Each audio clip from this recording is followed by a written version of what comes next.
Okay, so somewhat related to this truck, I couldn't remember how exactly I put the oil filter adapter on, and it was really bugging me, and it turns out I didn't do it in quite the best way.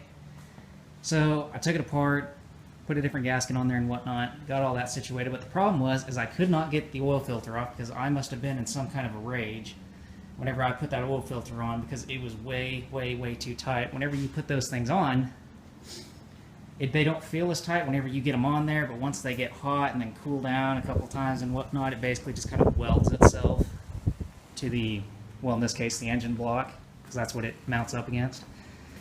So I couldn't get it off. I was actually bending the handle on the actual whatever oil filter tool. So I went to O'Reilly's and bought one of these cheap little things, and it was so cheap that the screws are a completely different thing. Before I even messed with the screws, I ended up snapping this piece off. This piece used to be on the inside there, and it just had those 6 itty bitty little, whatever the heck those things are, I guess welds, spot welds holding it on. And it pretty much snapped right off before I even used a breaker bar on it. So, and yes, I had to use a breaker bar in order to get this oil filter off, because again, I put it on way too tight.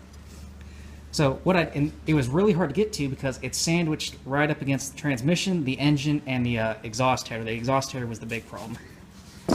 So I took it, had it sitting there like this. It's all dented up for me trying to just hammer this, in there to make a dent for it to grab onto. That didn't end up working. But I took this, drilled 2 holes in it after I welded the top of it on to fix it. Put it on there, sunk the screws into the oil filter, put the 3/8 drive on there, put a piece of pipe over the wrench, and ended up breaking it off. So that was a lot easier than trying to punch a screwdriver through it, because I didn't really have the room to do that. This allowed me to put an extension off the end of it so that I had plenty of room to do what I needed to do. So there's a little tech tip.